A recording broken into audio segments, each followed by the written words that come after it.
how the kind of the parent organizations on campus, like Multicultural, things like that, help you all to achieve your goals? Like, what ways do they? What do you need from them? The Multicultural Center is like a place of, it's like a physical space as well as like emotional support and financial support for like the clubs. And really, Robin and Mark are very passionate about, or at least I get the feeling that they're very passionate about like all the different affinity groups and making sure that they exist, continue to exist, and like even if one group has like dwindling membership, like because sometimes like ebbs and flows and stuff, that like their presence is still known, and because we're like the Multicultural Center is like we're kind of like a community. Yeah. Next to the soft, next to the tortillas. Like, they're in a box. You wouldn't necessarily know. They're like pasta boxes. If I said to you, yesterday, let's put this on the table for a little bit. I think we can wait. I think we can be patient. There's nothing going on, and pretend I'm not a white man. Saying I know that even makes it more than what it is. What would you say to me if you had to really unpack what I was saying and reroute where I was going? I would say that it's fine if you don't feel like you need to be on my side and support me.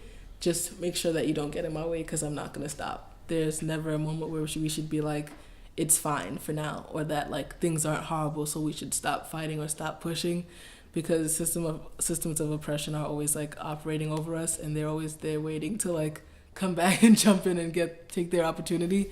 And the moment we stop fighting and the moment we start like becoming complacent is the moment things just go all the way back to where they started. And I want students that come here, students of color that come here like 4 years from now or 10 years from now, to be able to walk into the space and not feel like they have to be on their best behavior because the school welcomed them in. You know what I mean? They should be able to do what they want, say what they want, and go where they want and feel how they want.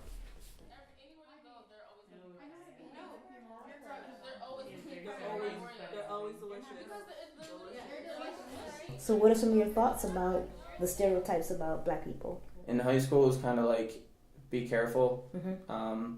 If you're driving through, like, nothing's going to happen, but sometimes my parents would even lock the doors. Mm-hmm. We know nothing's really going to happen, but it's kind of like a precautionary thing. Mm-hmm. Now, I would say that I'm more understanding to different backgrounds. Mm-hmm. So in those types of areas, I might still have the thought or two about something like that, Mm-hmm. but it's not, I mean, I've grown up with kind of thoughts like that, so it's kind of tough to like change them right away. You're doing great, Michael. I mean, you really are. It's a heart attack. It is a heart attack. Everything on a plate. And you just drank heart attack. I did not. I did not. So what? What advice would you give to students, who really don't know but really, really want to help, and they end up finding themselves in all these situations where it can border on appropriation and it can border on inappropriate, but what is the intent is good. You know what I mean? When you operate from a place of majority identity, you exist in a way that assumes that you belong everywhere. Yeah. Right? Even if you don't articulate that, even if that exact thought doesn't enter into your minds, that, I believe, is why people respond to feedback or messaging that says like, hey, we like this group, this space, this room is not for you. Mm-hmm. Right? There's this knee-jerk reaction of, what do you mean? Like, that's not all right, like I have imbibed these messages of segregation and it being not good, and like, how is that different? My advice would be to just say, okay, walk away, and think really hard about it. And what I like about you too is that your personality is such that even if you don't have any sort of, you're not involved in social justice work or whatever, you are open to conversations and open to sharing with me honestly about what you're thinking about, and I can do the same thing. So it doesn't matter to me whether you're white, Black, Asian. I have to say, because you are a young white man, I'm always hopeful that through you, other people will know too that it's okay to come to the Multicultural Center, or it's okay to be in conversation with other people of color or with Robin or whatever. But no, I'm happy for every moment that I get a chance to connect with anybody, because that could be the difference between life and death for me or someone I love. someone I care about. And, you know, That's so- a struggle that you've been known to. I've never really even thought about a struggle like that. Oh, okay. Some people can like them. Is that yeah? And I think that it's been a really good lesson to kind of be forced to think about the privilege that not only comes with our bodies and our socioeconomic statuses, but with the camera as well. Because even if someone likes the idea of a video about this, that doesn't mean they want to be in it and be implicated with their words and be forced into visibility. And I think something that you may be experiencing as it relates to this reluctance is that if I'm on camera, the words that come out of my mouth, I have to take ownership for them, right? And I have to open myself up for critique in a way that white people are not used to, right? The script is, and the burden of proof has always lied on oppressed groups to say, actually, it's not okay. Actually, this is wrong.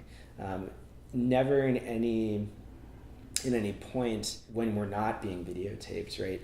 Do we actually have to assess or critically examine what the majority says? Because when the majority says it, it passes into fact. If enough people believe something, does that make it true? And I actually think that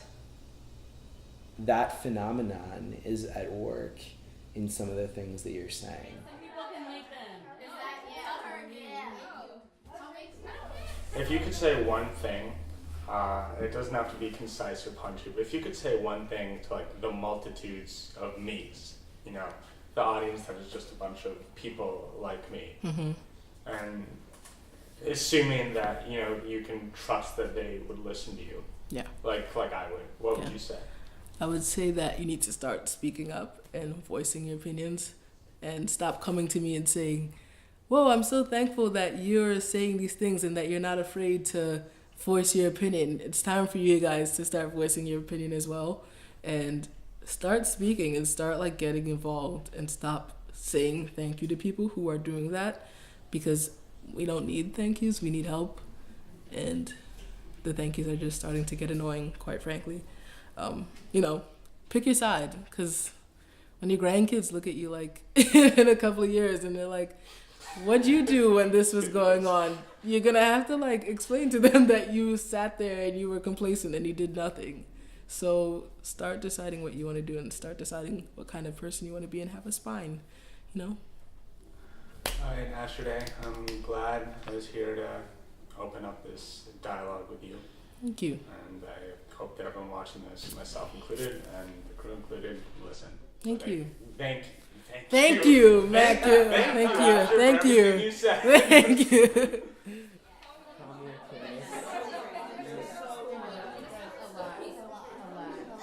Anyway, so we're still gonna have fun, and we'll have these conversations periodically. But for me, the conversations matter. It's what we do, and this is what we're doing. We're building a relationship. We're building a friendship, so that I can know that you got my back and I got your back, and hopefully, when we lock arms, we're locking arms so that people know that we're gonna stand together. The step can't happen unless you know someone's there with you.